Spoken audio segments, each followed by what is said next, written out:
Não? Então vamos lá, vou ensinar para vocês. Existem 3 formas além do I have de expressar posse. Você pode usar um adjetivo possessivo, um pronome possessivo ou possessive case. Teacher, mas o que é isso? Você não precisa saber desses nomes, você só precisa saber usar. Então vamos lá. O primeiro jeito é usando uma dessas palavrinhas aqui, ó.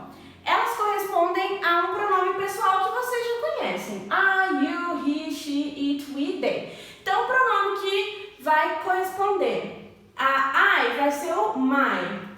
Com you, your, he, his, she, her, it, its, we, our, they, their. Depois disso daqui, é só você colocar a sua posse. Por exemplo, car. Então, my car, meu carro. Your car, seu carro. A única diferença que vai ter aqui é que no his e no her sempre vai vir antes. Em português a gente fala o carro dele. Em inglês a gente vai falar his car. Então, essas palavrinhas aqui sempre vai vir antes da posse. Então, primeiro você coloca uma dessas palavrinhas aqui que corresponde à pessoa e depois você coloca a posse. Beleza? E aí a segunda forma de usar um possessivo vai ser, de expressar posse, né? Vai ser usando um desses outros aqui. Esses daqui são um pouquinho diferentes, ó. Também vai corresponder às mesmas pessoas, tá? Coloquei aqui tudo, um corresponde ao outro, beleza? Então, a gente tem mine, que corresponde a I, yours, his, hers, its, ours e theirs. Eles são bem parecidinhos com esses daqui, só acrescenta um S na maioria e o mine, que fica um pouquinho diferente do mine.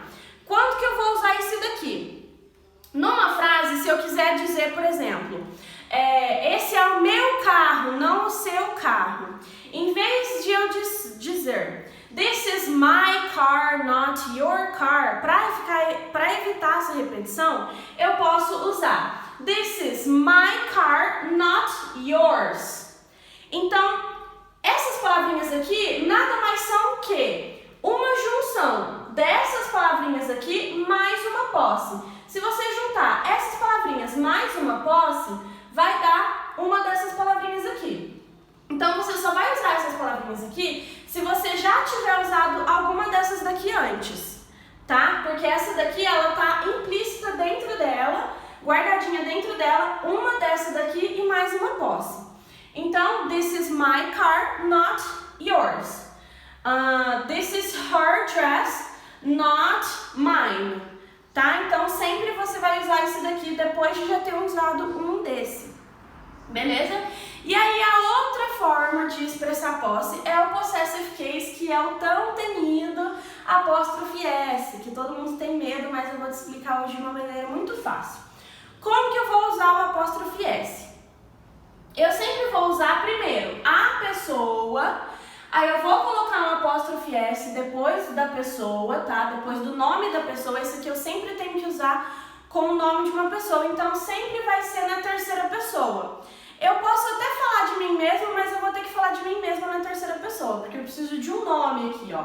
Então, por exemplo, Peter, se eu quiser falar que o carro é do Peter, então, Peter's car.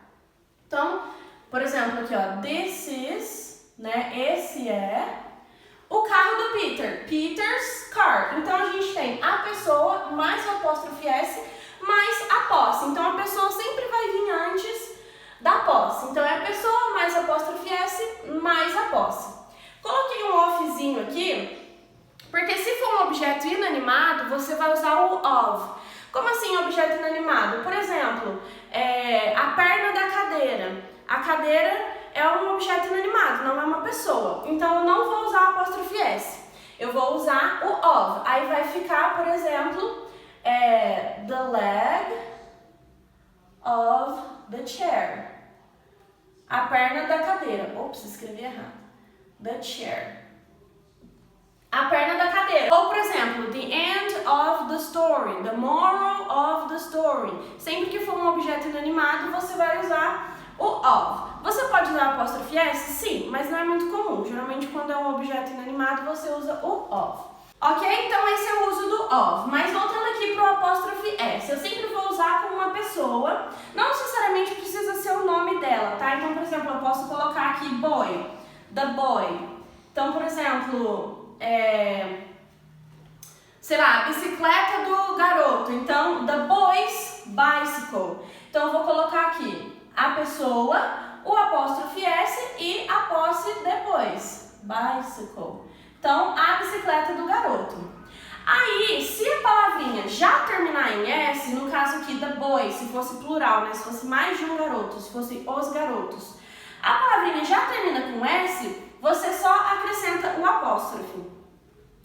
Não precisa colocar outro S aqui, senão fica muito repetido, então você coloca só o apóstrofe aqui em cima, tá? Mas, se o plural for um plural irregular, por exemplo, child, que é criança ou filho, child, você acrescenta o apóstrofe S, mas o plural de child é children, e ele não termina com S, então eu acrescento o apóstrofe S normalmente, tá? A mesma coisa aqui, por exemplo, ó, person.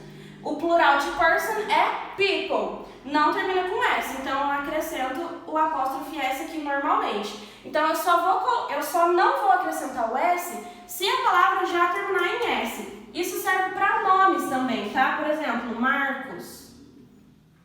Então se eu for falar alguma coisa que é do Marcos, eu vou colocar só o apóstrofe S. Algumas pessoas colocam um S aqui de novo, mas não é necessário. Você pode escolher, não é gramaticalmente errado se você colocar o S aqui.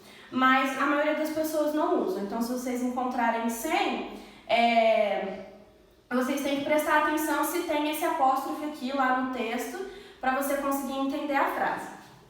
Beleza? E aí, para finalizar com chave de ouro, essas são as 3 formas que você pode expressar posse. E aí eu vou dar um bônus, né? Então, bônus round. A palavrinha que você vai usar para perguntar sobre posse vai ser a palavrinha whose. Eu posso fazer um vídeo exclusivo sobre ela, mas sempre que você quiser perguntar de quem é tal coisa, a quem pertence tal coisa, você vai usar o whose. Ela é uma W8 question, então ela vai sempre no começo da frase, tá? Então, por exemplo, whose is this car? De quem que é esse carro? Então ela sempre vai lá no comecinho e quando tiver esse whose aqui você já sabe que é uma pergunta sobre posse. Você está perguntando de quem que é aquilo, quem possui aquela coisa. Então nesse caso aqui, quem que possui o carro? E aí você vai responder com alguma dessas formas aqui. This is Peter's car, ou this is my car, ou this is my car, not yours. Então você vai usar alguma dessas formas aqui para responder a pergunta com whose. Ok? Se eu ajudei você, não esquece de deixar o like aqui nesse vídeo, compartilhar para um amigo que também está aprendendo inglês e me segue nas redes sociais para ficar por dentro de tudo, tá bom? Vejo vocês no próximo vídeo. Bye!